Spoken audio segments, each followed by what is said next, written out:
Hi, everybody. It's good to be with you today to talk about this beautiful novella by Sarah Orne Jewett, The Country of the Pointed Firs.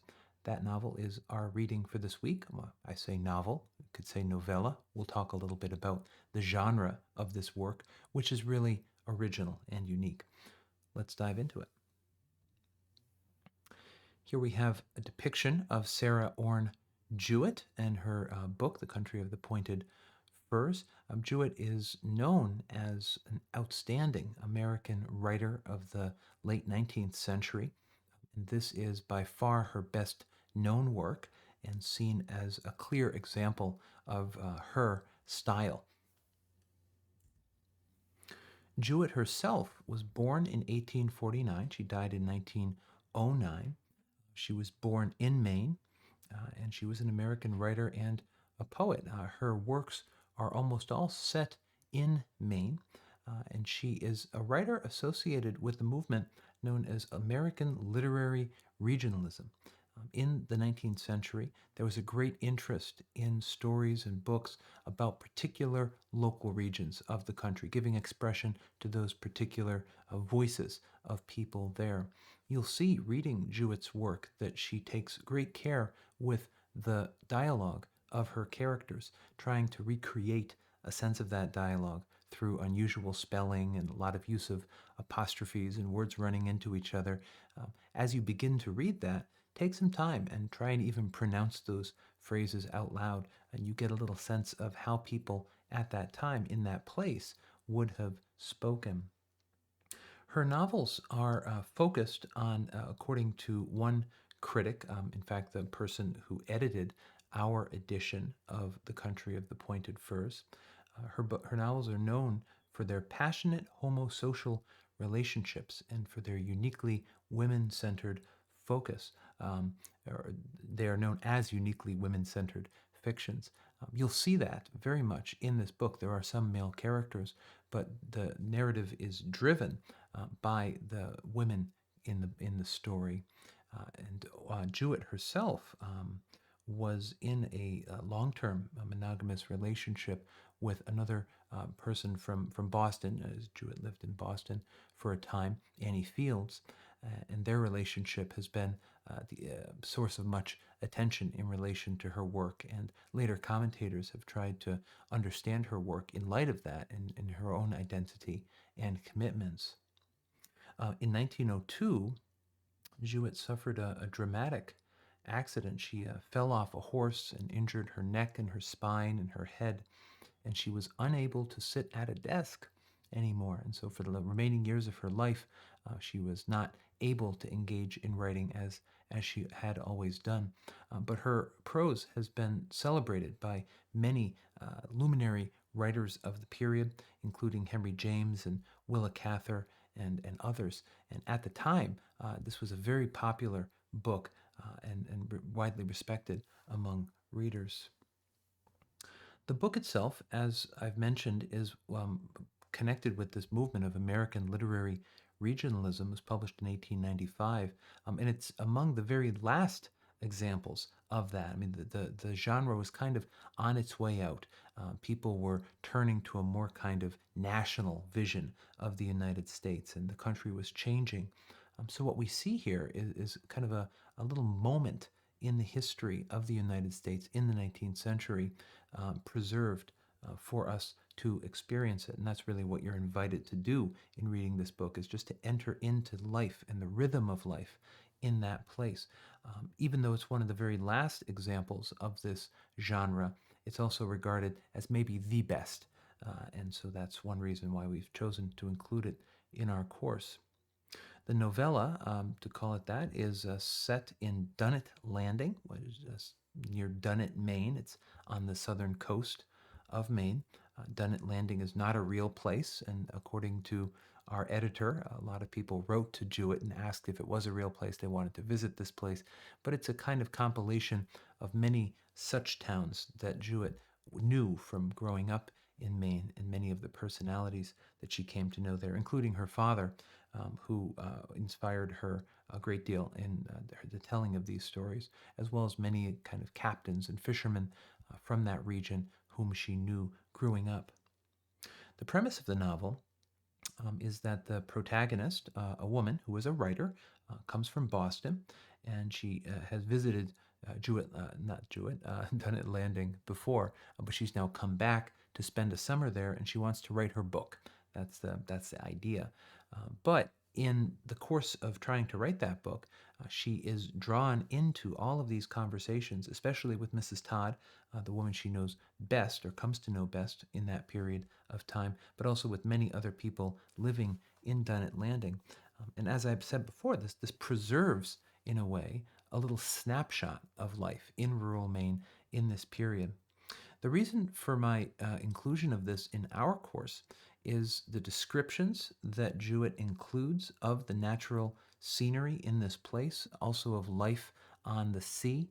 These are seafaring people, fishing people. They have, for generations been engaged in not only transatlantic travel, but travel around the region, transporting goods. This is a community of people who is really embedded with the natural world. So previously we've read Thoreau and John Muir. In Thoreau, we saw a vision of nature in some way opposed to wildness, right? One needs somehow to choose between these two, or at the very least, there is a tension between these two. And Thoreau moves into the wild, to Walden Pond, to experience the other side of that, as it were. And in Muir, you have a notion of the wild as preserved, right, in certain parks or certain scenes, and one can maybe go there as a tourist, right? Here in Jewett, we have a picture of a community of people whose lives are absolutely entwined with the land and the sea around them, with nature around them, but also with one another, and a community where civilized life and the engagement with the natural world are just tied up with each other. And I think that the book offers a really powerful portrayal of that. Historically, and in terms of its social context, Jewett is chronicling changing demographics in New England for many decades, centuries, I mean, as far back as one can go of people engaging in fishing in this place. This had been a fishing community, and it had been a thriving fishing community. But due to certain laws passed in the late 19th century, national and state policies, as well as just changing social realities, people were leaving these communities and abandoning them, really. The best and the brightest, I've indulged in that phrasing here, but the most ambitious people born in these communities would move to Boston. Lynn, Massachusetts is mentioned here. This was a major industrial center near Boston. So these communities were not thriving in the same way. And in a way, they were kind of slowly declining, and they never did recover from the policies of this time. Our editor of this edition offers the following as a characterization of the book. Jewett offers portraits of rural Maine villagers and village life conveyed with a sympathetic heart, a sharp eye for evocative details that convey the essence of character, and a wise and generous perspective that is sometimes humorous and yet always respectful. Jewett, here in her person as the narrator, is engaging with people who are very different from herself, as someone in the book who is coming from Boston, from city life, going into the country, right, into this kind of natural setting.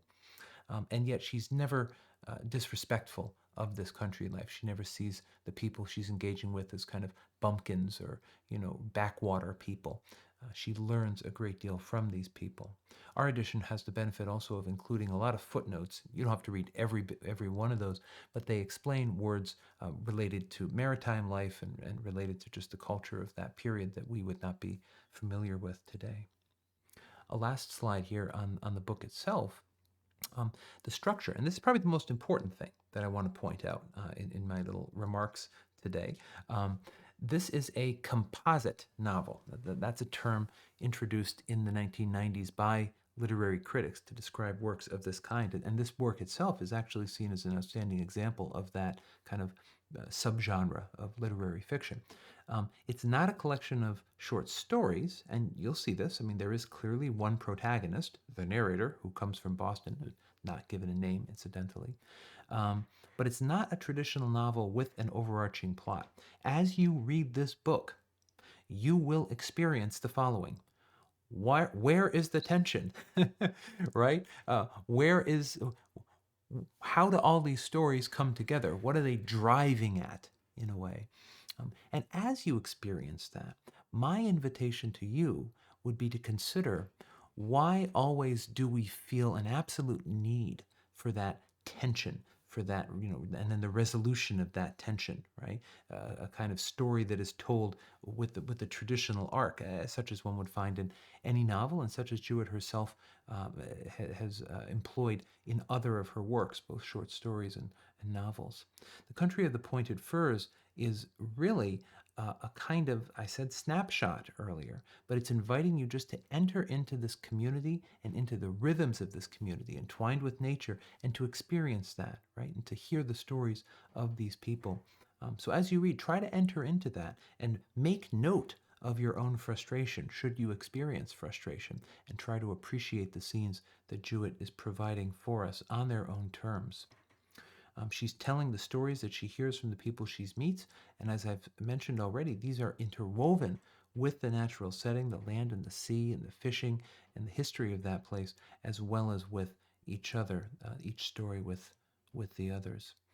Overall, if one is to identify an arc in this story, I think the arc would be a movement from an experience of isolated selfhood to an experience of human community. So we have, the narrator comes to this place. Basically, she wants to finish her book. She wants quiet, undisturbed time to be isolated on her own and to write her book. All right, so she starts out staying with this woman, Mrs. Todd. We'll say a bit more about the characters in a moment. And then she finds there's so much going on in Mrs. Todd's house, she's got to get out of there. So she moves to this little schoolhouse nearby that she rents. And this is supposed to give her that experience of isolation, right? So she can just focus on her writing. However, again and again in the story, people visit her. She's invited to go places. There are various events in the community, and she's drawn out of that isolation and put into an engagement with the people around her. And that engagement always involves stories and tales about that natural place and the vivid descriptions that she offers of it. Pursuant to that, here are some images associated with this place. These are the pointed firs, literally a fir tree, right? So this is what the title of the book is referring to. And here we have an image from the south coast of Maine, both showing those firs and the rocks and the boat, characteristic of what Jewett is talking about. This image is from a website devoted to Jewetts Work. Jewett herself was from Maine, but also traveled to a place very similar to Dunnet Landing in preparation for writing this book around the time it was published. And this is the house where she stayed at that time. And we have also an image from soon after that, photographic image taken of the house as it would have appeared at the time she visited it. So if you're thinking, what does she have in mind, Jewett, as to what this place looks like, it looks something like what you see on the screen here. A final slide for us. I'm not going to try and walk through everything in what we perhaps can't robustly call the plot of the novel, but I won't walk through all of the events.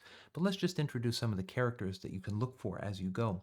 So we have the narrator. She's from Boston. She goes there wanting to write her book, and she goes to a place called Dunnet, Maine. As we've said, this is not a real place. It's a kind of compilation of many. She is met there by Mrs. Almira Todd. And Mrs. Todd is the most consistent character throughout the story. She's a really charismatic personality, an apothecary, an herbalist. So she's kind of the pharmacist in the community. She's in her 60s. She's now single. I believe she's widowed. It says she's widowed. She's widowed. Okay. And through Mrs. Todd, she meets a lot of these other characters. When she moves to that schoolhouse that she rents in order to try and get some more peace and quiet, she's visited by this man, Captain Littlepage, who's 80 years old, and he tells her stories about all these journeys that he's taken, these faraway journeys. He's speculating about the Arctic Circle and has lots of ideas. And Jewett, I'll call her Jewett, the narrator, is kind of bored by this because it's an old dude like telling stories, right? And he realizes that, but she's polite. Okay, so you can see their exchange. But one thing we take from this is that the stories of the people in Dunnet Landing are actually much more interesting than the faraway, almost fantastical tales of Captain Littlepage. Mrs. Todd introduces the narrator to her mother, Mrs. Todd's mother, Mrs. Brackett, as well as to her brother, William. Both of these people are also single and elderly and on their own. They meet a friend of Mrs. Todd who comes to visit, Mrs. Fosdick. And so at first, we're not sure how the narrator and Mrs. Fosdick will hit it off. We find out that they do hit it off, and it's Mrs. Fosdick who tells the story about yet another female character, a solitary female character, as all have been to this point, Joanna, a hermit living on an island just off the coast known as Shell Heap Island.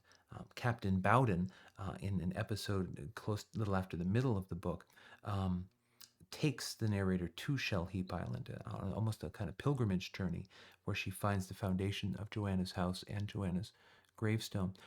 But here again, we have a strong female character who is on her own and is living a life very independent of the kind of social conventions of society. The term anchorite is used, or hermit, and we see that Joanna has suffered a great deal and bears with her a number of sad memories that lead to her maintaining her isolation, even to the surprise and somewhat to the disturbance of the local residents. Disturbance in the sense that they're worried for her, and she becomes a figure of kind of fascination. Near the end of the story, she attends an event from the Bowden family, a local family, a very large, kind of joyful reunion outside, kind of a picnic, but she says, picnic doesn't really describe it. So again, she's there with Mrs. Todd, she's there with Mrs. Brackett and Fosdick and all the characters in the story, and she also meets this character, Elijah Tilley, who, like every other character in the story, is lonely, he's widowed, and he tells the narrator a number of stories. So what we have here, again, I use the word, a snapshot. Let me close the slide here. I use the word again, a snapshot. Yeah, this is a portrait of life in rural Maine. As you read, if you feel impatient, sit with that impatience, mindfully attend to that impatience, and try to enter into imaginatively the world of these characters, and to see how their intertwinement with the natural world and with each other can help us to continue to explore this theme of the relation between nature and wildness and civilization. Thank you very much. I do hope that you enjoy reading The Country of the Pointed Firs.